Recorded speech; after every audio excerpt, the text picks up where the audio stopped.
ชื่อ NPDA ฮะย่อมาจาก New Paradigm of Design and Architecture ครับคราวนี้ไอตัว New Paradigm อ่ะมันถ้าแปลเป็นภาษาไทยก็คือว่าโมเดลใหม่ๆครับพี่กะว่ามันต้องมีความใหม่ในทุกงาน เพราะว่า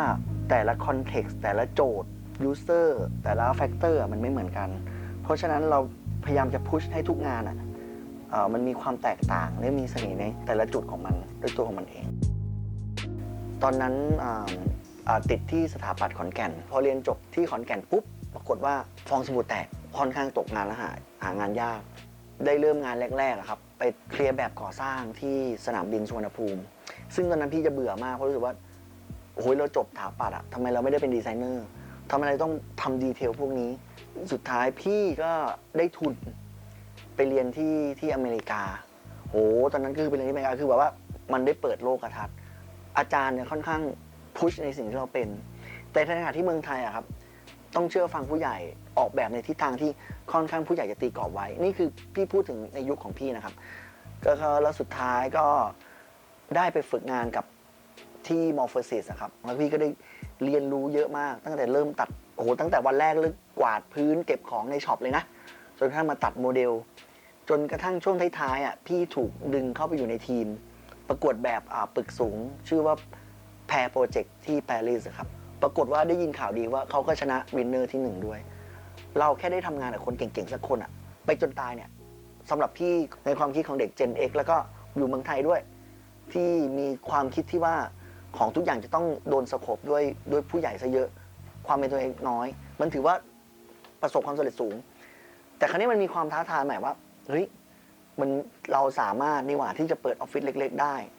จนกระทั่งพี่ก็เริ่มเก็บตังค์ได้สักก้อนหนึ่งครับแล้วบังเอิญเศรษฐกิจที่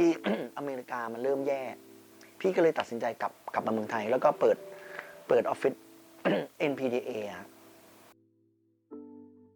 คราวนี้พอกลับมาครับแล้วก็มีทุนเริ่มเปิดออฟฟิศเล็กๆของเราฮะแล้วก็ตอนนั้นงานพี่จะเข้ามาเยอะมากเข้ามาเต็มโต๊ะเลยแล้วพี่ก็คือเป็นคนที่ว่าแต่ละงานอ่ะพี่ต้องคิดให้ละเอียดคิดให้ดีแต่สุดท้ายมันก็ไม่ได้สร้างพอไม่ได้สร้างค่าแบบอาจจะได้ไม่ครบหรืออะไรก็มีทำให้ช่วงหนึ่งของ NPD ครับพูดอย่างไม่อายเลยคือพี่ไม่มีงานเลย1 ปีก็เลยทำให้พี่เริ่มต้องสเต็ปแบ็กแล้วก็รู้สึกท้อเหมือนกันนิดนึงบังเอิญทางบ้านนะครับมีที่อยู่ที่เกาะพะงันพี่ก็เลยมาเริ่มต้นใหม่ด้วยที่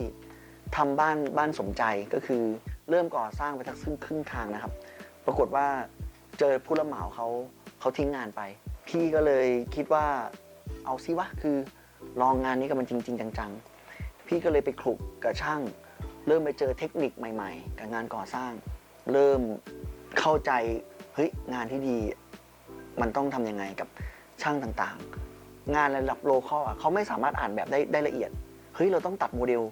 เพื่อให้เขาดูเป็นชิ้นเพื่อให้เขาสร้างได้ตามอย่างนี้ปรากฏว่าบ้านสมใจก็ได้รับความสำเร็จสูงมีชื่อเสียงเลยคราวนี้กลับกลายเป็นว่าพี่เริ่มได้งานย้อนกลับขึ้นมาอีกทีพี่ก็มาทำโรงแรมต่ออีกหลังหนึ่งของที่บ้านเองด้วยที่เงินสะสมแล้วก็เงินที่บ้านขึ้นเป็นบ้านบรรจบซึ่งบรรจบเฮาส์เนี่ยพี่ได้ทำกับผู้รับเหมากับช่างเต็มเลยตั้งแต่ศูนย์จนถึงเสร็จเรียบร้อยซึ่งปรากฏว่าองค์ความรู้ที่พี่เคยทำงานกับอิตาเลียนไทยกับผู้รับเหมาก็ได้กลับมาใช้อย่างเต็มที่ฮะแล้วก็คือบ้านบรรจบก็มีชื่อเสียงแล้วก็ได้รางวัลระดับโลกจูลี่วินเนอร์ของ Architizer นะครับที่พี่ภูมิใจมากออฟฟิศ NPD พี่เริ่มตกตะกอนความคิดว่าเฮ้ยจริงๆแล้วอ่ะเราไม่จำเป็นต้องไปมีงานเยอะๆมากองเต็มโต๊ะเหมือนแต่ก่อนแต่เรามีงานปีละไม่กี่ชิ้นแล้วเราตั้งใจทำกับมันจริงๆแล้วก็เราก็เริ่ม explore แล้วสร้างกับมันจริงๆจนกระทั่งเสร็จเราได้ explore กับแมทเทียลจริงๆเราได้เรียนรู้จากการจับต้องของจริงที่ไซต์แล้วหลังๆอ่ะมันมีการ improvise ที่หน้างานดีเทลใหม่ๆอะไรใหม่ๆจากการเราได้เรียนรู้จากสัมผัสจากวัสดุจริงจากแต่ก่อนเรานั่งในห้องแอร์สเก็ตจินตนาการเราไม่ได้จับไม่ได้ต้องไม่รู้ว่าเฮ้ยจำนวนเหล็กเส้นเท่านี้ความบางของคอนกรีตเท่านี้เราจะทำเท่าไหร่แล้วมันอยู่แน่นอนครับเอนจิเนียร์เขาสเปคมาแต่ในบางดีเทลอ่ะ เราต้อง